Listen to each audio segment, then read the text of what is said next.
வேளையில நமக்கு எவ்வளவு வேலைகள் இருந்தாலும் கூட ஆண்டவருடைய சமூகத்துக்கு நம்ம வந்துடுறோம். நம்ம தாழ்த்தி நம்ம கொடுப்போம். ஆயக்காரன் அன்னைக்கு ஜெபித்தது போல அன்னையிலே பாவியாக்கி எங்களை கிருபையாயிரும் அப்படின்ற ஒரு ஜெபத்தை நம்ம சொல்லுவோம். நம்ம எந்த விதத்திலும் நம்ம ஒரு பெரிய பரிசுத்தவான்கள் ஆண்டவருடைய பரிசுத்தம், ஆண்டவருடைய கிருபை, நாம நிற்பதும் நாம் நிர்மூலமாக்காதிருப்பதும் அவருடைய சித்த கிருபை என்று வேதம் சொல்கிறது. இந்த பரிசுத்த வாக்குக்குள்ளாக கடந்து வந்திருக்கிற நாம், ஆண்டவரே நீங்க எனக்கு என்ன சொல்லி கொடுக்க போறீங்க, நான் என்ன இதெல்லாம் நான் மாற்றப்படணும், நான் இன்னும் என்ன உங்களோட நான் நெருங்கி இருக்கணும் அப்படின்னு நம்ம ஆண்டவரே எங்களுடைய இருதயத்தின் தியானம் சமூகத்துல பிரீதியா இருக்கணும். ஆண்டவரே இந்த வசனங்களை நாங்க வாசிக்கும் போது அது எனக்கு என்னோட நீங்க பேசணும் அப்படின்னு நம்ம ஜெபம் பண்ணுவோம். நமக்கு இந்த வசனத்தை உரிமை பாராட்டி கொள்வோம். யாருக்கும் இந்த வசனத்தை சொல்றோம் அல்ல, ஆண்டவர் நம்மளுடைய திறந்த வாசல் தந்திருக்காரு. இந்த மாலை வேளையில ஒருவேளை நம்ம அவரை ஆராதிப்பது என்பது அனைவருக்கும் கிடைக்காத ஒரு பெரிய ஸ்டார்டிங், ஒரு ஆலயத்தை தந்திருக்காரு. இந்த வேலையா ஆண்டவர் நம்மளோட கூட பேசும்படியாக நம்ம ஜெபிப்போம். அன்பின் பரலோகத்துக்காகவே இந்த அருமையான இந்த மாலை வேளையில நாங்கள் கொஞ்சம் பேராக நாங்கள் இருந்தாலும் பெரிய காரியங்கள் செய்கிற பெரிய ஆண்டவர், எங்களுக்குள்ளால் வாசமாய் இருக்கிற ஆவியானவர் எங்களோடு கூட இருக்கிறேன். உலகத்தின் முடிவு பரியந்தம் சகல நாட்களிலும் நான் உங்களோடு கூட இருக்கிறேன் என்று சொன்ன ஆண்டவர், நான் உன்னை விட்டு விலகுவதும் இல்லை, உன்னை கைவிடுவதும் என்று சொன்ன ஆண்டவர், எங்க வாழ்க்கையில எந்த சூழ்நிலையிலும் எப்பொழுதும் எங்களை விட்டு எங்களை விலகாமலும் எங்களை விட்டு கைவிடாமல் இருக்கிற ஆண்டவராய் இருப்பதற்காக நன்றி ஆண்டவரே. அதை உணர்ந்தவர்களாக இந்த மாலை வேளையில இந்த பரிசுத்த வாரத்துல நான் முதல் நாள்ல வேதத்தை தியானிக்கும் போது என்னோடு பேசும் இந்த வேத வசனங்களை நாங்கள் ஒவ்வொருத்தரும் தியானிக்கும் போது அது எங்களுக்கு சொந்தம் பாராட்டி கொண்டு நாங்கள் இன்னும் எங்களுடைய வாழ்வில முன்னேறி செல்ல உதவி செய்யும். இயேசுவின் மூலம் ஜெபிக்கிறோம். ஆமென். ஹல்லேலூயா. ஆண்டவர் இந்த மாலை வேளையில் கூட இப்படியாக ஒரு பெரிய ஆசீர்வாதத்தை நமக்கு தந்திருக்காரு. ஆண்டவருடைய வசனத்தை தியானிப்பது என்பது நமக்கு ஒரு பெரிய ஒரு சந்தோஷம், ஒரு மகிழ்ச்சி, இந்த உலகத்துல ஒரு பூஸ்ட் மாதிரி. அது நம்ம பூஸ்ட் அப் பண்றது. எப்பெல்லாம் நம்ம சோர்ந்து போறோமோ, எப்பெல்லாம் நம்ம ஆண்டவருடைய சமூகத்துக்கு வரும்போது ஆண்டவர் நம்மளோட பல விதங்களிலே நம்ம பல கோணங்களிலே ஆண்டவர் இடைப்படுகிறார். இந்த மாலை வேளையில கூட என்னுடைய நன்றியை தலைமை போதகர் அம்மா, நம்மளுடைய அசிஸ்டன்ட் பாஸ்டர், அவங்க எல்லாருக்கும் என்னுடைய நன்றியை நான் தெரிவித்துக் கொள்கிறேன். உதவி போதகர் என்னோட கூட ஒரு போன்ல இது பண்ணி நீங்க செய்தியை கொடுங்கன்னு சொல்லி சொன்னப்போ நான் மனதில் யோசிச்சப்போ, ஆண்டவரே என்ன காரியத்தை குறித்து தியானிக்கலாம், என்ன ஒரு இதுல பேசலாம் அப்படின்னு நினைக்கும் போது பரிசுத்த வாரமா இருக்கிறபடினால பரிசுத்தத்தை குறித்து நம்ம கற்றுக்கொள்வது, நம்ம இங்க ஆலயத்துக்கு வரும்போது நம்ம ஆண்டவருடைய வார்த்தையை தியானிக்கும் போது கற்றுக்கொள்வோம். இன்னும் அந்த கற்றுக்கொள்ளும் போது இன்னும் ஆழமான காரியங்களை நம்ம கற்றுக்கொள்வதற்காக நம்ம கடந்து வருகிறோம். இந்த மாலை வேளையில பரிசுத்தம் அப்படின்னா என்ன, பரிசுத்தம்னா நம்ம என்ன டெபினிஷன் சொல்லுவோம், பரிசுத்தம்னா என்ன யாருக்கா தெரியுமா? பரிசுத்தம்னா என்ன? அதாவது ஒரு வசனம் இருக்கு, லேவியராகமத்துல அந்த வசனம் இருக்கு. லேவியராகமம் 20வது அதிகாரம் அந்த வசனத்தை எடுத்து வாசிப்போம். 26 பாருங்களேன். ஆண்டவர் பழைய ஏற்பாட்டுல ரொம்ப அழகா சொல்லியிருக்காரு. 26வது வசனத்தை நம்ம வாசிப்போம். கர்த்தராக நான் பரிசுத்தராய் இருக்கிறபடினாலே நீங்களும் எனக்கேற்ற பரிசுத்தவான்களாய் இருப்பீர்களாக. நீங்கள் என்னுடையவர்களாய் இருக்கும்படிக்கு உங்களை மற்ற ஜனங்களை விட்டு பிரித்தெடுத்தேன். அதாவது பரிசுத்தம் அப்படின்னா to be separate. நம்ம ஆண்டவர் பிரித்து எடுத்துக்க. நல்லா யோசிங்க, எவ்வளவு ஜனங்கள் இருக்காங்க, ஆனா அவங்களுக்குலாம் இல்லாத ஸ்லாக்கியத்தை நீங்க நான் ஆண்டவருடைய பிள்ளைகள் என்ற ஒரு பெரிய ஸ்லாக்கியத்தை கொடுத்திருக்காரு. சோசன் நம்மள பிரித்து எடுத்திருக்காரு. எப்படி ஒரு வலையில நல்ல மீனையும் கெட்டு போன மீனையும் பிரிக்கிற மாதிரி தேவன் இந்த உலகத்துல உங்களை அவருடைய ராஜரீக கூட்டமாய் ஆசாரிய பரிசுத்த ஜாதியாக நான் உங்களையும் என்னையும் ஆண்டவர் என்ன பண்ணியிருக்காரு, மாற்றி இருக்கிறார். அப்போ பரிசுத்தம் அப்படின்னு சொன்ன என்னது, டு பி செப்பரேட். நீங்களும் நான் பிரித்தெடுக்கப்பட்டவர்கள் என்றது உங்க மைண்ட்ல இருக்கும். எப்பவுமே நம்ம உலகத்தார் கிடையாது. நம்ம தனியா அவங்கள போல நம்மளுடைய செயல்கள் இல்லாம நம்ம வித்தியாசமானவர்களாக இருக்கணும். அப்படி இருக்க முடியுமா? நம்ம உள்ளத்துல என்ன வரும், அப்படிலாம் இருக்க முடியுமா? இருக்க முடியும். அப்படிதான் வேதம் சொல்லுது. வேதாகமத்தில் உள்ள பரிசுத்தவான்கள் அப்படி வாழ்ந்திருக்காங்க. ஒருவேளை இந்த மாலை வேளையில நம்ம நினைக்கலாம், பரிசுத்தத்துக்கு யார் நமக்கு முன்னால வச்சுக்கலாம், இவரை போல பரிசுத்தமா இருக்கலாமா, ஒருவேளை இந்த கேரக்டர் படி நம்ம பரிசுத்தமா இருக்கலாமா? அப்படிலாம் இல்லவே இல்லை. ஆண்டவராகிய இயேசு கிறிஸ்து மாத்திரம்தான் நமக்கு ரோல் மாடல்.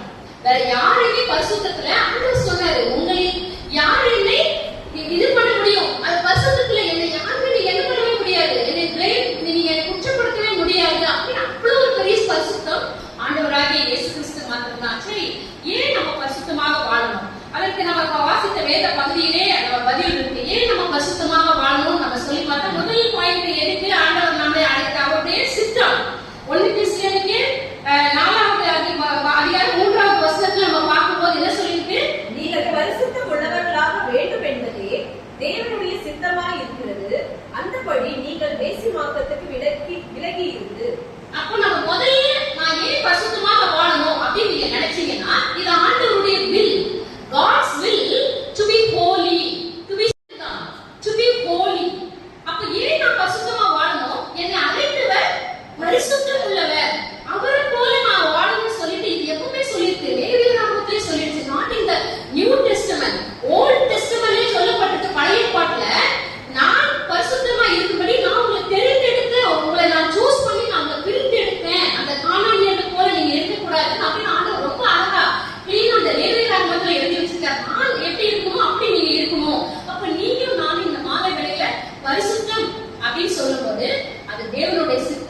பரிசுத்தமா இந்த உலகத்துல வாழணும்.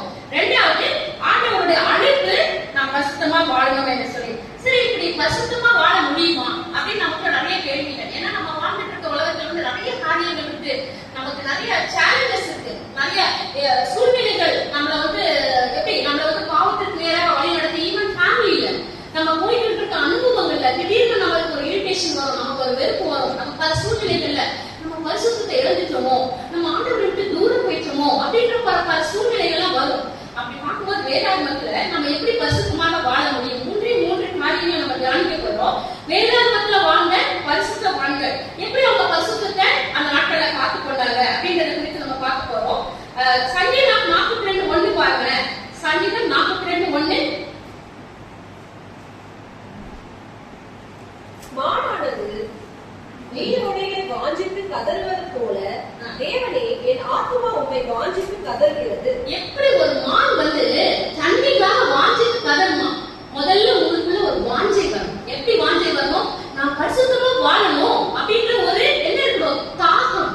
பரிசுத்தத்தின் மேல் ஒரு வாஞ்சை உள்ள ஆத்மாவை தான் தேவன் நான் நிரப்புவேன் என்று சொல்லியிருக்காரு. எப்படி ஒரு மான் பாருங்களேன், அப்படி தண்ணிக்காக தாண்டி ஓடுறது போல பரிசுத்தத்தை நோக்கி நீங்களும் பரிசுத்த வாழ்க்கை நோக்கி நம்ம பயணிக்கணும். ஆண்டவர் அழைப்பது வந்து முதல்ல உங்களுக்குள்ள ஒரு வாஞ்சை இருந்தா நம்ம எப்படி வேணா வாழலாங்க. இல்லவே இல்லை, இப்படிதான் வாழணும். பாஸ்டர் அடிக்கடி சொல்லுவாங்க, உங்க ஆபீஸ்ல எல்லாரும் அப்படி இருந்தா நீங்க அப்படி இருக்காதீங்க, நீங்க வித்தியாசமா இருங்க, நீங்க மற்றவங்களுக்குள்ள பிரைட் வாங்க கூடாது, நீங்க உங்க சாட்சியை காத்துக்கொள்ளுங்க. அப்ப பரிசுத்த வாழ்க்கை என்பது ஒரு நாள் அனுபவம் அல்ல. ஒரே ஒரு நாள் நான் பரிசுத்தமா வாழ்ந்தேன், சண்டே மாத்திரம் நான் ஆண்டவருடைய பிள்ளையா இருந்தேன், இல்லவே இல்லை.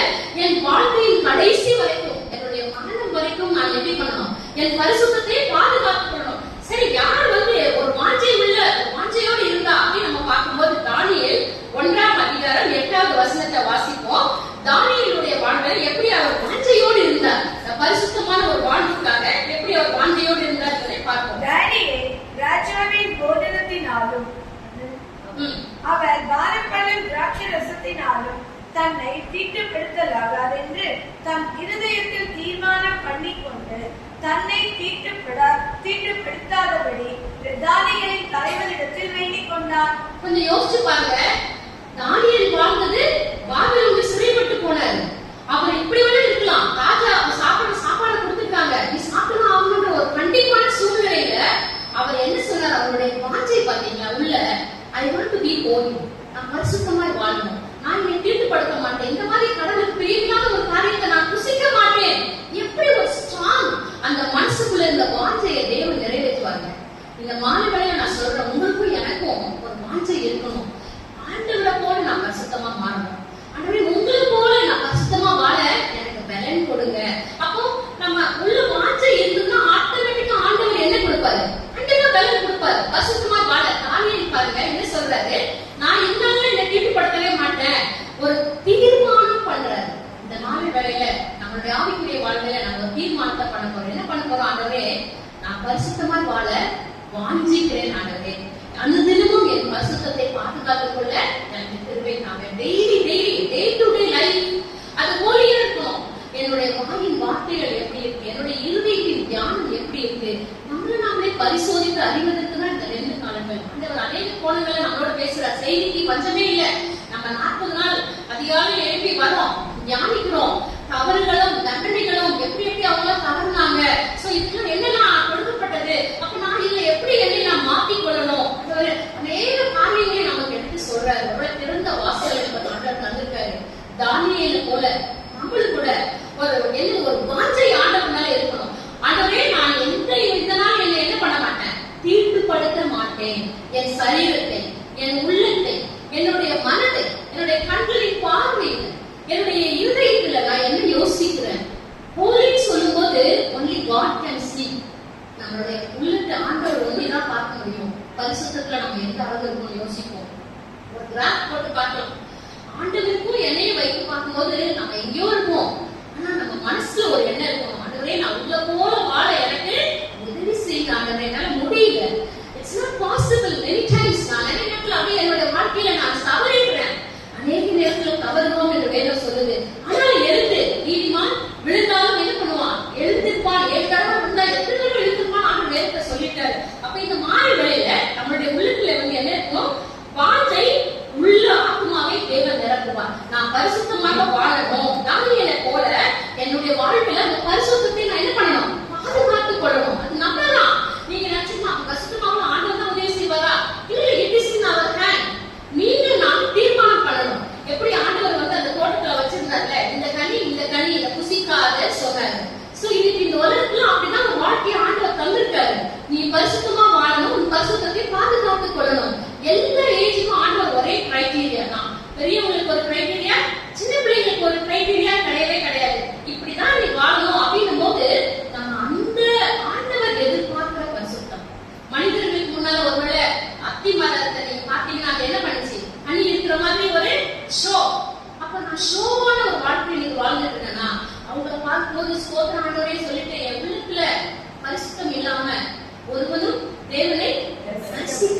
முடியாதுன்னு வேதம் சொல்லுது. பரிசுத்த அலங்காரத்தோடவே கர்த்தரை ஆண்டவருக்கு பிரியமான ஒண்ணு என்னதுன்னா பரிசுத்தம். ஏன்னா அவர் பரிசுத்தம் உள்ள தேவன். அன்னைக்கு இஸ்ரவேல் ஜனங்கள்ட்ட சொல்றாரு, நீ கானானியர்களை போல நீ மாறி போயிடாத, அவங்கள போல நீ நடந்துறாத, அவங்கள போல இருக்காத, நான் உன்னை பிரித்தெடுத்தேன், எனக்கு பிரித்தெடுத்தேன். இன்னைக்கு இந்த மாலை வேளையில ஆண்டவர் சொல்றாரு, நம்ம வாழ்ந்து கொண்டிருக்கிற ஒருவேளை இந்த உலகத்துல ஆண்டவர் உங்களை வைத்திருக்கிற இடத்துல நீங்களும் நானும் இஸ்ரவேல் ஜனங்களை போல வாழ்ந்துட்டு இருக்கிறோமா? நம்ம எப்படி வாழ்றோம்? இந்த மாலை வேளையில ஆண்டவரே, இல்ல ஆண்டவரே, நான் அவங்கள போல நான் கிரியை செய்யக்கூடாது, அவங்கள போல என்னுடைய லைஃப் இருக்கக்கூடாது ஆண்டவரே, உங்களை போல வாழ எனக்கு உதவி செய்யுங்க. ஆனா அந்த வாஞ்சையை எனக்குள்ள தாங்க ஆண்டவரே. வாஞ்சை எனக்குள்ள இருக்கும்போது வாஞ்சை உள்ள ஆத்மாவை நான் நிரப்பவே சொல்லிட்டீங்களே, எனக்கு பரிசுத்தமாக வாழணும், என் பரிசுத்தத்தை பாதுகாத்துக் கொள்ளணும் அப்படின்ற ஒரு வாஞ்சையை எனக்கு இந்த மாலை வேளையில தாங்க ஆண்டவரே. ஜபத்தோடு கூட இந்த காரியத்தை நம்ம ஆண்டவர்கிட்ட கேட்போம். ரெண்டாவது, எதனால நம்ம பரிசுத்தமாக முடியும் பார்த்தா வார்த்தையினால் பரிசுத்தமாக வாழ முடியும். எந்த வார்த்தை? சங்கீதக்காரன் அழகா சொல்றாரு. சங்கீதம் 119 பார்க்கும்போது நிறைய பேர் சொல்றாங்க இது தாவீது எழுதிக்கணும் அப்படின்னா, ஒரு சிலர் சொல்றாங்க எஸ்ரா எழுதிருப்பாரா. ஒருவேளை யார் எழுதினாலும் பரவாயில்ல, அந்த சங்கீதத்தில் உள்ளதெல்லாம் முத்தான வசனங்கள், அருமையான ஒரு வசனங்கள் பாருங்க. சங்கீதம் 119 9-11 வசனத்துல சங்கீதக்காரர் அழகா சொல்றாரு, வாலிபன் தன் வழியை எதினால் சுத்தம் பண்ணுவான், உமது வசனத்தின் படி தன்னை காத்துக் கொள்கிறது நான் தானே. என் முழு இருதயத்தோடு உம்மை தேடுகிறேன், என்னை உமது கற்பனைகளை விட்டு வழி தப்ப விடாதேயும். நான் உமக்கு விரோதமாய் பாவம் செய்யாதபடிக்கு உமது வாக்கை என் இருதயத்தில் வைத்து வைத்தேன். பாருங்களேன், இதுல ரொம்ப அழகா நமக்கு பதில் இருக்கு. வாலிபன் தன் வழியை எதனால் சுத்தம் பண்ணுவான்? வாலிபன் மாத்திரம் கிடையாது, எவ்ரிஒன் ஹியூமன் பீயிங் எல்லாருமே தன் வழியை எப்படி சுத்தம் பண்ணுவான்? உம்முடைய வசனத்தின்படி காத்துக் கொள்கிறதுனால தானே. சங்கீதக்காரனாகிய தாவீது எவ்வளவு அழகா சொல்லியிருக்காரு பாருங்க, நான் உமக்கு விரோதமாய் பாவம் செய்யாதபடிக்கு உமது வாக்கை எங்க வைத்து வைத்தேன்? இருதயத்தில் வைத்து வைத்தேன். இன்னைக்கு வேத வசனம் உங்க இருதயத்தில் இருக்கா? உங்க வாயிலிருந்து வேத வசனங்களை சொல்லுங்க. பாஸ்டர் அழகா போனவட்ட எடுத்தாங்க, என்ன எடுத்தாரு? விசுவாச ஆண்டவர் வார்த்தையினால ஜெயித்தார். அப்ப இன்னைக்கு இந்த வேத வசனங்களை கேட்டுட்டு இந்த காதுல கேட்டு இந்த காதுல நம்ம விடுவதற்காக அந்த வேத வசனங்களை நம்ம எங்க இருக்கணும்? இருதயமாகி பலகையில் எழுதப்படணும். இருக்கா? வேத வசனங்களை நீங்க யூஸ் பண்றீங்களா? எவ்வளவு செய்தி நம்ம கேட்கிறோம், கணக்கிலான செய்தி, லட்சக்கணக்கான செய்திகளை நம்ம கேட்டிருக்கோம். இந்த வசனத்தை எப்படி வாழ்வதுன்ற ஒரு உணர்வு நமக்குள்ள உண்டா? ஏதோ நிர்விசாரமா இஸ்ரவேல் ஜனங்களை போல அவங்க அந்த வனாந்திரத்துல வாழ்ந்தது போல இன்னைக்கு நம்ம ஒரு வீடு, நம்ம ஒரு வாழ்க்கை, ஒரு குடும்பம், ஒரு வேலை, ஏதோ ஒரு ஓடிக்கொண்டிருக்கோம். இல்லை பிரியமானவர்களே, சற்று நம்மை நாமே யோசித்து பார்க்கணும். ஆண்டவர் நம்மளை அழைக்கிறார் டு பி ஹோலி, பரிசுத்தமாய் வாழ உங்களையும் என்னையும் அழைக்கிறார். நீங்களும் நானும் ஆராதிக்கிற ஆண்டவர் பரிசுத்தமுள்ள தேவன். அவர் பெரிய பரிசுத்தத்துல கேருபீன்களும் சேரபீன்களும் என்ன சொல்றது? பரிசுத்தர் பரிசுத்தர். அவருடைய பேச பார்க்க முடியாத அளவுக்கு பரிசுத்தமுள்ள ஒரு ஆண்டவரை நம்ம வச்சிருக்கோம். அந்த ஆண்டவர் இந்த மாலை வேளையில உங்களை பார்த்து சொல்றார், உங்களுக்குள்ள பரிசுத்தமாய் வாழ வேண்டும் என்ற வாஞ்சை உண்டா? உலகத்தார் போலவே நம்மளும் வாழ்ந்துட்டோம்னா எப்படி நம்ம பரவ போய் சேர முடியும்? ஆண்டவரே, எனக்கு அந்த வாஞ்சையை தாங்க, என்னுடைய சந்ததிக்கு அந்த வாஞ்சையை தாங்க, எங்க சபையில் அந்த வாஞ்சையை ஊற்றி கொடுங்க ஆண்டவரே. இந்த கடைசி காலத்துல வேத வசனங்களை மறுதளிக்கிறவங்க வருவாங்க, மாம்சத்துல வேத வசனத்தை மாற்றி சொல்றவங்க வருவாங்க, எப்படி எல்லாம் மக்கள் வருவாங்க, அவங்களுக்கு ஏற்ற மாதிரி மாற்றிக் கொள்வாங்க. இல்ல, வேத வசனம் கிளியரா சொல்லுது, ஆண்டவரை போல நீங்க இருக்கணும், உங்களை அழைத்த ஆண்டவரை போல தான் நம்ம இருக்கணும், நம்ம இஷ்டப்படி இருக்கக்கூடாது. ஒருவேளை நம்ம பலவீனமானவங்க தான், நம்ம பாவத்தில் நான் இது பண்ணேன், என் தாய் என்னை பாவத்தில் என்னை கற்பந்தரித்தார். அப்ப சங்கீதம் 51 அவர் எவ்வளவு அழகா சொல்றாரு பாருங்க, உங்களுக்காக எனக்காக தான் சொல்லியிருக்கு. ஆண்டவரே, தேவனே, என்ன இன்னும் நீங்க என்ன பண்ணுங்க? பரிசுத்தமாக்குங்க. உங்ககிட்ட நான் நெருங்கி வர இன்னும் என்னை பரிசுத்தமாக்குங்க ஆண்டவரே. அவ்வளவு அழகா சொல்றாரு, நான் உமக்கு விரோதமாய் பாவம் செய்யாதபடி உமது வாக்கை என் இருதயத்தில் டெய்லி இந்த வசனத்தை படிங்க. ஆண்டவரே, நான் உங்களுக்கு விரோதமா பாவம் செய்யாதபடி உங்க வாக்கை என் இருதயத்துல வைத்து வைக்க எனக்கு பலன் கொடுங்க. இருதயத்துல இருந்து வசனம் வரணும். அப்போ உங்க வாயிலிருந்து வசனம் வரும்போது பிசாசு ஓடிப்போம். கண்டிப்பா பிசாசு ஓடி போவான். ஏன்னா பிசாசுக்கு எதிர்த்து நில்லுங்கள், அப்போ நான் உங்களை விட்டு ஓடி போக வசனம் சொல்லுது. வசனம் உங்ககிட்ட இருந்தாலும் நீங்க ஜெயிக்க முடியும். ஆண்டவர் எப்படி ஜெயிக்கிறார் பிசாச? வார்த்தையினால ஜெயிக்கிறாரு. மனுஷன் அப்பத்தினால் மாத்திரமல்ல, தேவனுடைய வாயிலிருந்து புறப்படுற ஒவ்வொரு வார்த்தையினால பிழைப்பான். அந்த வசனத்தின் மேல் நம்ம ஒரு தாகம் உள்ளவர்களாக, வாஞ்சை உள்ளவர்களாக இந்த வசனத்தை படிங்க. வசனம் படிக்க கூடாத காலங்கள்லாம் வரப்போகுது, கேட்க கூடாத பஞ்ச காலங்கள் வர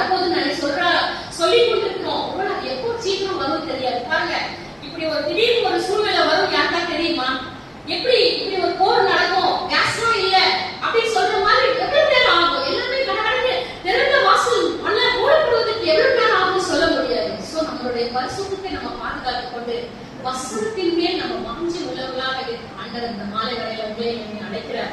நீங்க நினைக்கலாம் இட்ஸ் வெரி டிஃபிகல்ட். இல்ல ஆண்டவர் உங்களுக்கு ஹெல்ப் பண்ணுவார். பரிசுத்த ஆவியானவர் உங்களுக்கு உதவி செய்ய கூடவே இருக்கிறார். அவர் தான் சொல்லியிருக்காரு, நான் உன்னை விட்டு விலகுவதில்லை, உங்க வாழ்க்கையில அதை அபியாசப்படுத்துங்க, அதை உங்க வாழ்க்கையில பிராக்டிஸ் பண்ணுங்க. Practice makes perfection. இன்னைக்கு அதை நம்ம வந்து ஒரு ப்ரோக்ராம்காக நம்ம எவ்வளவு ட்ரை பண்றோம். பிள்ளைங்களுக்கு டான்ஸ் சொல்லி கொடுத்து பண்ணி அந்த ப்ரோக்ராம் அழகா வரணும்னு. ஏன் பரிசுத்தமான ஒரு வாழ்வுக்கு நேராக நம்ம பிராக்டிஸ் பண்ணக்கூடாதுல்ல? நம்ம இன்னைக்கு தியரிட்டிக்கலா படிச்சுட்டு போயிடுறோம். எல்லாருமே பைபிள் வசனம் வாசிக்கிறோம், எல்லாத்தையும் பண்றோம், சர்வீஸ் எல்லாம் அட்டெண்ட் பண்றோம். ஆனா பிராக்டிக்கல் லைஃப்ல ஆண்டவரோடு இருக்கிறோம். உங்க சிந்தை ஆண்டவரோடு கூட இருக்கான்னு யோசிங்களேன். அது ரொம்ப முக்கியம். நீங்க கிச்சன்ல நின்னாலும், நீங்க ஹால்ல உட்கார்ந்து இருந்தாலும், நீங்க நடந்து போனாலும், நீங்க பைக் ஓட்டிட்டு போனாலும், நீங்க பேசும்போதும் ஆண்டவர் என்னோட இருக்கார், ஆண்டவர் என்னோட இருக்கார் சொல்லி பாருங்க. அது ஒரு பெரிய ஒரு தெம்பை நமக்கு கொடுக்கும். நம்ம ஆண்டவர் பாதுகாப்பார். பரிசுத்தமாய் வாழ வேண்டும் என்ற ஒரு உணர்வை தருவார். அப்ப நம்ம செய்ய வேண்டியது முதல்ல வாஞ்சை உள்ள ஆத்மா, பரிசுத்தமாக வாழ வேண்டும் என்ற வாஞ்சை எனக்குள்ள இருக்கணும். ரெண்டாவது அவருடைய வார்த்தைனா நான் என்ன பண்ணணும்? பாதுகாத்து கொள்ளணும். It's in our hand. ஆண்டவரே வந்து உங்களை வந்து அப்படியே பாதுகாக்க மாட்டார். நீங்க அவர்கிட்ட ப்ரே பண்ணும்போது அவர் ஹெல்ப் பண்ணுவாரு, உதவி செய்வாரு, உங்களை கடைபிடித்து நடத்துவாரு, கீழே விழுந்தாலும் தூக்கி எடுத்து நிறுத்துவாரு. இன்னொரு நேரம் இப்படி விழாத, நான் உனக்கு உதவி செய்ய உன் கூட இருக்கிறேன். பரிசுத்த ஆவியானவர் நம்மளுடைய பலவீனங்களிலே நமக்கு என்ன பண்றாரா? வாக்குக்கடங்காத பெருமூச்சோடு வேண்டுதல் செய்யறாரு. என் பிள்ளை கஷ்டமா வாழணும், என் பிள்ளைக்கு இருக்கிறதான இந்த லைஃப்ல இருக்கிற சேலஞ்சஸ் மேற்கொள்ளணும் அப்படின்னு உங்களுக்கும் எனக்காகவும் அறிந்து பேசுகிற ஒரு பரிசுத்த ஆவியானவர் நமக்காக இருக்கிறார். மாலை வேளையில ஒருவேளை இந்த 2 காலங்கள் என்னுடைய வாழ்க்கையில் எப்படிப்பட்டதா இருக்குது என்பதை நம்ம நிதானித்து அறிவோம் என்றால் நாம் நியாயம் தீர்க்கப்படும் அப்படின்னு வேத வசனம் கிளியரா சொல்லுது. அப்ப சங்கீதக்காரனுடைய வாழ்வுல எப்படி ஒரு அருமையான ஒரு காரியத்தை நீங்க சொல்லி கொடுக்கிறாரு. வார்த்தையினால நான் என்னை பாதுகாத்துக் கொள்ளும் பொழுது இந்த பரிசுத்தத்தை நான் என்ன பண்ண முடியும்? நான் இந்த பரிசுத்தத்தை நான் பாதுகாத்துக் கொள்ள முடியும். முதல்ல எனக்குள்ள வாஞ்சை தரணும். இரண்டாவது ஆண்டவருடைய வார்த்தையினாலே நான் பரிசுத்தமாக வாழ முடியும். மூன்றாவது ஆண்டவருடைய வல்லமையினால் நான் பரிசுத்தமாக வாழ முடியும். என்னென்ன அல்லாமல் உங்களால் ஒன்றும் செய்ய முடியாது ஆண்டவர் கிளீனா சொல்லிட்டார். அப்ப பரிசுத்தமா வாழ்வதற்கு பலன் கொடுக்கிறவர் யாரு? பரிசுத்த ஆவியானவர். அப்ப இந்த பரிசுத்த ஆவியானவர் பேர் அப்போஸ்தலர் 1:8 நம்ம வாசிக்கும் போது நமக்கு அங்க கிளீனா சொல்லிட்டு பாருங்க. பரிசுத்த ஆவி உங்களிடத்தில் வரும்போது நீங்கள் பலனடைந்து எருசலேமிலும் யூதேயா முழுவதிலும் சமாரியாவிலும் பூமியின் கடைசி பரியந்தமும் எனக்கு சாட்சிகளாக இருப்பீர்கள் என்றார். இப்ப பாருங்க, இது வரைக்கும் பரிசுத்த ஆவியானவர் வந்து வருவாரு, ஏதாவது ஒரு மனிதனை பயன்படுத்துவாரு, போயிடுவார். பழைய பாட்டின் காலத்துல அப்படிதான் இருந்துச்சு. இதற்காக தான் ஆண்டவராகிய இயேசு பிதாவாகிய தேவன் தன்னுடைய சொந்த குமாரனை இந்த உலகத்துக்கு அனுப்பி நம்ம எல்லாருக்கும் உதவி செய்யணும். அவர் பரிசுத்த ஆவியானவரா இந்த உலகம் எங்கும் நிறைந்து இருக்கணும். ஒரே இடத்துல போய் இருந்தா எல்லா மக்களும் அங்க பயணம் பண்ண முடியாது, ஒரு புனித பயணம் போக முடியாது என்பதற்காக தான் ஆண்டவர் உங்க கூட இருப்பதற்காக, என் கூட இருப்பதற்காக தான் நம்முடைய சொந்த குமாரனையே சிலுவையில் ஆண்டவர் என்ன பண்ணாரு? பலியாக கொடுத்தாரு.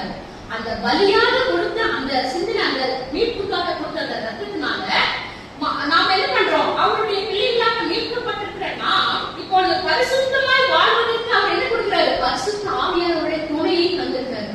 துணை வேண்டும் தகப்பனே, உலகிலே என்னை எதிர்க்கும் சக்திகள் பல உண்டே, என் ஜீவன் எல்லை எங்கிலும் பரிசுத்தம் என்று எழுதும். ஆண்டவருக்கு ரொம்ப பிடிச்சது வந்து பரிசுத்தம். ஆண்டவருக்கு பிடிச்ச அந்த கனி பரிசுத்தம் என்கிற அந்த ஒரு இதை நீங்களும் நான் அவருக்கு கொடுக்கறதுக்கு நம்ம ஆயத்தமா நாமே யோசித்து பார்ப்போம்.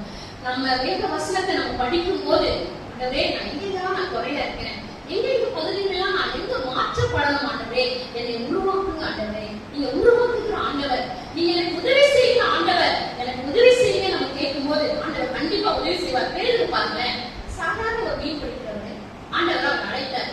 மூன்றாவது நம்ம வந்து எக்ஸாம்பிளா எடுக்கிறது வந்து பேருடைய வாழ்க்கையில வந்து ஆண்டவர் பேரை வந்து மீன் பிடிக்கும் போது அழைத்தார். என் பிள்ளைய வாங்க, நான் உங்களை மனுஷரை பிடிக்கிறதாக வந்தாரு.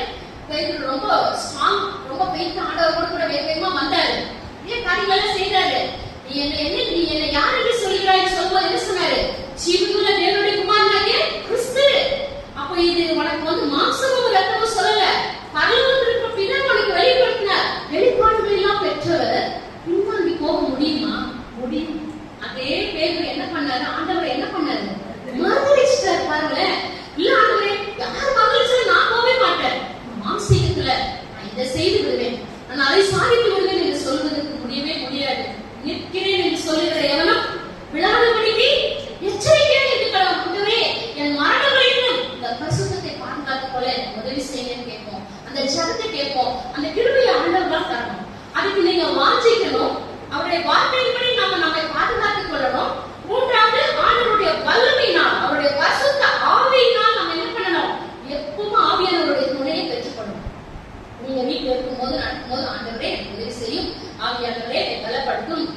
பலவீனங்கள்ல எனக்கு உதவி செய்யுங்க. நீங்க அப்படிதான் சொல்லிருப்பீங்க.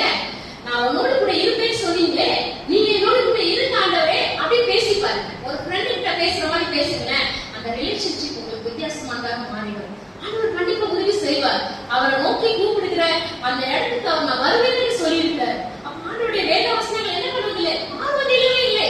அது நேற்றும் இன்றும் என்று மாறாத ஒரு ஆண்டவரை நம்ம ஆராதிக்கிறோம். அப்ப இந்த பேருடைய வாழ்க்கையை நல்லா யோசிக்கிற ஆண்டவரோடு இருந்தவர், ஆண்டவரையே இமிட்டேட் பண்ணி 3 வருஷம் கூடவே இருந்தவங்க வழிந்து போக முடியும். ஆண்டவர் சிலுவையில அறைந்தாங்க.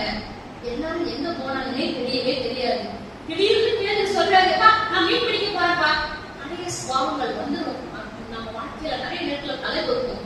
ஆனா ஆண்டவருடைய ஆவியானவருடைய பலனை பெறும்போதுதான், இல்ல செய்யறது தப்பு, நீ திரும்பி வா அப்படின்னு சொல்லி ஆண்டவருடைய சத்தம் நம்ம வாழ்க்கையில கேட்கிறதா? அன்னைக்கு பேர் மீன் பிடிக்க போனப்போ ஆண்டவர் அந்த இடத்துக்கு கடந்து வந்து என்ன சொல்றாரு, என்ன பண்றாரு, பிள்ளைங்களே நீ என்ன மீன் பிடிக்க அவங்களுக்கு தெரியவே இல்லை ஆண்டவர் தான் சொல்லிட்டு அவர் இருந்தாரு, போயிட்டாரு, முடிச்சிட்டாரு, வாழ்க்கை முடிந்தது.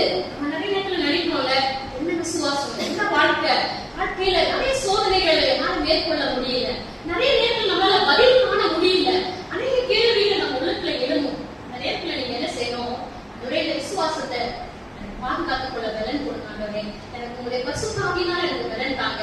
என்னுடைய சூழ்நிலைகள் இப்படி இருக்கு, என்னால இந்த சூழ்நிலையில எனக்கு என்ன செய்ய தெரியல, நீங்க உயிரோடு இருக்கிறீங்க ஆண்டவரே, எனக்கு உதவி செய்ய நீங்க கேளுங்க. உண்மையாய் தம்மை நோக்கி கூப்பிடுகிற யாவருக்கும் கர்த்தர் சமீபமாக இருக்கிறார். அப்ப நீங்க உண்மையா கூப்பிட்டீங்கன்னா, நீங்க உள்ளத்தின் ஆழத்துல இருந்து அப்படியே கண்ணீரோடு நீங்க வீட்டுல ஒரே ஒரு சொட்டு கண்ணீரை வடிச்சு நீங்க ஜெபிச்சீங்கன்னா, கண்டிப்பா ஆண்டவர் நம்ம ஜெபத்துக்கு என்ன கொடுப்பார், பதில் கொடுப்பார். அந்த சூழ்நிலையிலிருந்து உங்களை தூக்கி எடுப்பாரு. நம்ம என்ன சூழ்நிலை இருக்கிறோம், நம்ம எப்படிப்பட்ட சிச்சுவேஷன், மேபி ஆண்டவரை விட்டு தூரம் போயிட்டு ஒரு சூழ்நிலை வருதா, ஆண்டவர் உங்களை பின்தொடர்ந்து வர்ற ஆண்டவரா இருக்காரு. என்ன கேட்டாரு, நீ என்னை நேசிக்கிறாயா? பேதுருவை பார்த்து என்ன கேட்டாரு, நீ என்னை நேசிக்கிறாயா? நீ என்னை விட்டு போயிட போறியா? இல்ல ஆண்டவரே, நான் நேசிக்கிறேன்னு சொன்னாங்க. இந்த மாலை வேளையில உங்களை தேடி வந்து ஆண்டவர் இந்த மாலை வேளையில உங்களை என்னையும் பார்த்து ஒரு கேள்வி கேட்கிறாரு, நீ என்னை நேசிக்கிறாயா? நீ என்ன நேசிச்சா நீ என்னை போல இருக்க. எப்படி ஒரு பிள்ளை வந்து யார் போல இருக்கு, அப்பாவை போலே இருக்கு, அம்மாவை போல இருக்குன்னு அவங்களுக்கு அவ்வளவு சந்தோஷம், அப்படிதானே? ஐயோ அப்படி அப்பாவை போலயே உச்சி வந்துட்டு பாருங்களேன், அப்படி அம்மாவை போல இருக்குன்னா எவ்வளவு மகிழ்ச்சியா இருக்கு. நீங்களும் நானும் யார் சாயல்ல படைக்கப்பட்டோம், வேற சாயல்ல படைக்கப்பட்டோம். அப்ப நீங்க என்ன சாயல்ல நீங்க வாழ்ந்துட்டு இருக்கோன்றத யோசிங்க. அனுதினமும் நான் தேவ சாயல்ல மாற்றப்படுகிறேனா? ஆண்டவரே உதவி செய்யுங்க. இந்த உலகத்தின் சூழ்நிலையில் இந்த தேவ சாயல் இல்லாம மாற்றிடுது. அநேக நேரத்துல என்னை கோபப்பட வைக்குது என் சூழ்நிலைகள். இல்ல கண்ட்ரோல், நீ ஆண்டவரை பாரு, ஆண்டவரை பார்த்து பரிசுத்த வாழ்க்கையில நீ பயணம் செய்ய. ஆண்டவருக்கு மாலை வேளையில நமக்கு கற்று தருகிற பாடம். நம்ம ஒரு ஆகாயத்துல நம்ம செலவு பண்ணிட்டு அப்படியே வாழ்ந்துட முடியல இல்லைங்க. பிராக்டிகல் வாழ்க்கை இட் இஸ் வெரி டிஃபிகல்ட். ஆனா பரிசுத்த ஆவியானவர் உங்களுக்கு உதவி செய்யும் போது அது முடியும்.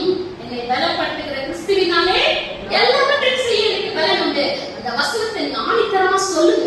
சாத்தான் ஓடி போவான். பரிசுத்தமா வாழ எந்த வயதினராக இருக்கட்டும், யாரா இருக்கட்டும், பெரியவங்களோ சின்னவங்களோ வாலிப பிள்ளைங்களோ, எல்லாருமே ஆண்டவர் என்ன சொன்னாரு, என் ஆவியை ஊற்றுவேன். ஊற்றினார். எங்க ஊற்றினாரு?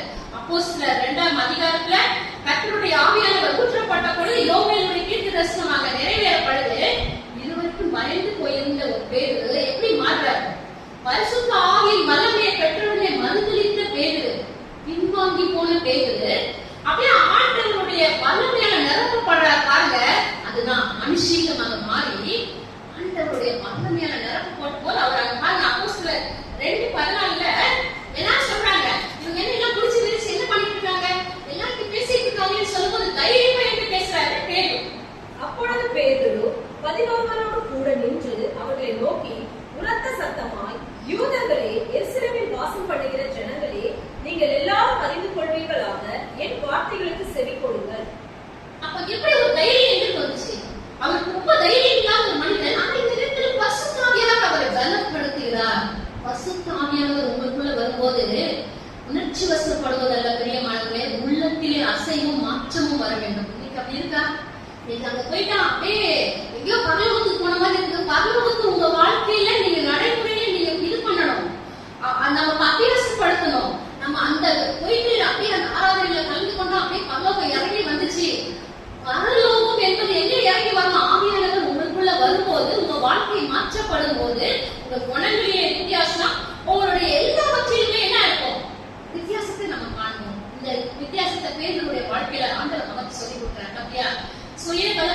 வாழ்ந்துடலாம், நம்ம செஞ்சிடலாம், சாதிச்சிடலாம். இல்லவே இல்ல. நாம நிற்பதும், நாம நிர்மூலமாக இருப்பதும் கர்த்தருடைய சித்த கிருபையே. அப்போ ஒரு நாளுமே இந்த கிருபை வேணும். எப்படி இஸ்ரவேல் ஜனங்கள் டெய்லி நீ போய் மன்னாவை எடுக்கணும்னு ஆண்டவர் சொன்னாரு. ஒரே நாள் சர்ச்சைக்கு வந்து பரிசுத்த ஆவியானவருடைய அபிஷேகத்தை எனக்குள்ள பெற்றுட்டேன். அந்த அபிஷேகம் பண்ணின ஆண்டவர் எனக்குள்ள இருக்கிறார். அவர் அனுதினமும் என்னை நடத்த வேண்டும் என்று சொன்ன அனுபவத்துக்குள்ளாக நம்ம வரணும். அப்ப நம்ம வாழ்வை நம்ம சீர்தூக்கி பார்க்கணும். ஆண்டவரே, உங்களுடைய ஆவியானவருடைய வல்லமை, பரிசுத்த ஆவியின் வல்லமையை நீங்க எதுக்காக கொடுத்திருக்கீங்க? சாட்சியாய் வாழ்வதற்காக. பன்னிரவோடு கூட எழுந்து பிரசங்கம் பண்றாரு. அவர் பண்ணின பிரசங்கத்துல ஜனங்கள் எல்லாரும் என்ன பண்றாங்க? ஆண்டவருக்குள்ளாக அப்படியே கடந்து வர்றாங்க. ஒரு மாறுதல்கள், மாற்றங்கள். ஒரு நாள் பேருடைய வாழ்க்கையில மாற்றம் இல்ல, மாற்றமும் இல்ல. அதோட ஒண்ணு 11 சீஷர், இவரும் ஒரு சீஷரா இருந்தாரு. ஆனா ஆண்டவர் அவருடைய வாழ்வில ஒரு மாறுதலை கொடுத்த பொழுது, பரிசுத்த ஆவியின் வல்லமையை பெற்றுக் கொண்ட பொழுது அவர் என்ன பண்ணாரு? எழுப்பினின் ஒரு சாட்சியான ஒரு வாழ்வை வாழ்வதற்கு, கர்த்தரை குறித்து தைரியமா சொல்வதற்கு ஒரு தைரியத்தை கொடுத்தாங்க. அப்புறம் பாருங்க, ஒரு அற்புதத்தை செய்யறாரு. எங்க தேவாலயத்துக்கு போறாங்க, பேருடைய அவன் நோக்கி பார்த்து ஏதாவது கிடைக்குமான்னு பாக்குறாங்க. இயேசுவின் நாமத்துல நீ எழுந்து நடன்னு சொன்னோடனே ஒரு பெரிய அற்புதம் நடந்துச்சு. இப்ப எல்லாருக்கும் ஒரே ஆச்சரியம். அங்க இருக்க பிரதான ஆசாரியர் வேலை பாருங்க, என்னடா இவங்க இப்படி அற்புதத்தை செய்யறாங்க சொல்லிட்டு அவங்க பண்ணுவோம். அப்போஸ்தலர் 4:8 வேத வசனத்தை பார்ப்போமே. அந்த வசனத்துல என்ன சொல்றாரு பாருங்க. அப்பொழுது பேதுரு பரிசுத்த ஆவியினாலே நிறைந்து அவர்களை நோக்கி, ஜனத்தின் அதிகாரிகளே, இஸ்ரவேலின் மூப்பர்களே, பிணியாளியாய் இருந்த இந்த மனுஷனுக்கு செய்யப்பட்ட உபகாரத்தை குறித்து எதினாலே இவன் ஆரோக்கியமானான் என்று நீங்கள் இன்று எங்களிடத்தில் விசாரித்து கேட்டால், உங்களால் சிலுவையில் அறையப்பட்டவரும் தேவனால் மரித்தோரில் இருந்து எழுப்பப்பட்டவருமாய் இருக்கிற நசரேயனாகிய இயேசு கிறிஸ்துவின் நாமத்தினாலே இவன் உங்களுக்கு முன்பாக சொஸ்தமாய் நிற்கிறான் என்று உங்கள் எல்லாருக்கும், இஸ்ரவேல் ஜனங்கள் எல்லாருக்கும் தெரிந்திருக்க கடவுள். இப்படி ஒரு ஆணித்தரமா சொல்றாரு. அந்த ஒரு பெண் கேட்டப்ப வேலைக்காரங்க ஐயோ எனக்கு அவர் தெரியாது மதிச்சிட்டாரு. இங்க பரிசுத்த ஆவியின் வல்லமையில நிறைந்து பதில் சொல்றாரா? என்ன சொல்றாரு? உங்களுக்கு முன்னால சுஸ்தமானவன் நீங்க சிலுவையில் அறைந்த நசரேயனாகிய இயேசுவின் நாமத்தினால அவர் சொல்லணும். எந்த தைரியம் எங்க வந்துச்சு? ஆண்டவர் கொடுக்கிற தைரியம், ஆண்டவருடைய ஆவியானவர் கொடுக்கிற பலன். அதனால ஒரு பெரிய சாட்சியாய் மாறினாரு. அப்போ இந்த மாலை வேளையில நம்மளுடைய பரிசுத்தத்தை நாம் பாதுகாத்துக் கொள்வது ஆண்டவர் இன்னைக்கு உங்களை பார்த்து சொல்றாரு. பரிசுத்தத்தை நான் எப்படி பாதுகாத்துக் கொள்ள முடியும்? இன்னைக்கு பறவை நிறைய நேரத்துல பறந்து நம்மளுடைய தலைக்கு மேல போகுது. பறவைகள் பறந்து நம்ம தலைக்கு மேல போறத நீங்க தடை செய்ய முடியுமா? யாராவது முடியாது. ஆனா பறவை நம்ம தலையில கூடு கட்டாம நம்ம என்ன பண்ணலாம்? பாதுகாத்துக் கொள்ளலாம். அப்போ திடீர்னு பாவம் என்னங்க, திடீர்னு பாவம் ஏதோ நம்ம சூழ்நிலை வந்தாலும், ஆண்டவரே இந்த பாவத்தை தெரியாம விழுந்துட்டேன், என்னை மன்னியும். அப்ப இயேசு கிறிஸ்துவின் ரத்தம் சகல பாவங்களையும் நீக்கி நம்மை சுத்திகரிக்கிறது அப்படின்னு வேற சொல்லுது. அப்ப ஆண்டவரே நான் இந்த இடத்துல நான் திடீர்னு நான் எப்படி சின்ன குழந்தை கையை பிடிச்சிட்டு வரும்போது அப்படியே கீழே தவறி விழுற மாதிரி விழும்போது ஆண்டவர் நம்ம தூக்கி விட்டுறாரு. எழுந்துரு. ஆண்டவர் அந்த பலனை நமக்கு தர்றாரு. இந்த ஒரு ரிலேஷன்ஷிப்ல நீங்க இருந்தா இந்த பரிசுத்தமான வாழ்வை நீங்க பாதுகாத்துக் கொள்ள முடியும். ஆண்டவர் வரும்போது அவருடைய வருகை இல்லை. ஆண்டவருக்கு முன்னால நீங்க குற்றமற்றவர்களாய் நீங்க நிற்பதற்கு பரிசுத்தம் உள்ளவர்களாக இருக்கணும். பரிசுத்தமா இருந்தாதான் நம்ம என்ன பண்ண முடியும்? பரலோகத்துக்கு போக முடியும். இந்த பேரு நம்ம நிருபத்துல எழுதுறாரு. பேரு 1ஆம் அதிகாரம் 1:21 வாசிங்க. 15-16 நினைக்கிறேன். 15-16 1ஆம் அதிகாரம் பரிசுத்தத்தை குறித்து அவர் எழுதுறாரு. உங்களை அழைத்தவர் பரிசுத்தராய் இருக்கிறது போல நீங்களும் உங்கள் நடக்கைகள் எல்லாவற்றிலேயும் பரிசுத்தராய் இருங்கள். நான் பரிசுத்தர், ஆகையால் நீங்களும் பரிசுத்தராய் இருங்கள் என்று எழுதியிருக்கிறது. அப்ப இப்போ பேரு அவருடைய நிருபத்துல எவ்வளவு அழகா ஆண்டவரோடு நடந்த அனுபவத்துல, ஆண்டவருடைய ஆவியானவர் நடத்தப்பட்டதுல, பக்குவப்படுத்தப்பட்ட அனுபவத்துல ஆண்டவரை அறிந்து கொண்டு இப்ப நிருபத்துல எழுதுறாரு. உங்களை அழைத்தவர் பரிசுத்தம் உள்ளவர். அப்ப நீங்க பரிசுத்தமாக உங்க நடக்கை எல்லாவற்றிலும் பரிசுத்தமா இருக்கிறது. ஒரே ஒரு நாள் ஒரே ஒரு நடக்கை கிடையாது. எப்பவுமே என்னோட ஸ்டெப் பரிசுத்தமானதாய், என்னோட வாழ்வு பரிசுத்தமானதாய் இருக்குன்னு சொல்லி ஆண்டவர் நம்முடைய பேருடன் மூலமாக ஆண்டவருடைய காரியத்தை நமக்கு கற்றுக் கொடுக்கிறார். வாஞ்சை உள்ளவர்களை, வாஞ்சை இருந்ததுன்னா நீங்க பரிசுத்தமாக வாழ முடியும். ஆண்டவருடைய வார்த்தையினாலே நாம பரிசுத்தமாக வாழ முடியும். ஆண்டவருடைய வல்லமையினாலே பரிசுத்த ஆவியானவர் நமக்குள்ள வரும்போது, வாசம் செய்யும் போது உங்களுடைய வாழ்வு மாற்றப்பட்டு நம்ம பரிசுத்தமாய் வாழ்வதற்கு ஆண்டவர் உதவி செய்கிறார். சோ இந்த மாலை வேளையில ஆண்டவர் நமக்கு இந்த பரிசுத்த வார்த்தை, இந்த 2 காலத்துல 7 வாரங்கள், எல்லா 6 வாரங்கள்லாம் முடிஞ்சு 7ஆவது வாரத்துக்குள்ள வந்துட்டோம். இந்த 2026ஆம் ஆண்டு இதனுடைய 2 காலத்துல நம்ம முடிவு வார்த்தைகளாக நம்ம வந்து ஆண்டவருடைய மரணம், அவருடைய உயிர்த்தெழுதல் எல்லாத்தையும் நம்ம ஞானித்து இருக்கிறோம்னா நம்ம நாமே ஆண்டவரே நான் எந்த பகுதியில நான் மாற்றப்படணும்?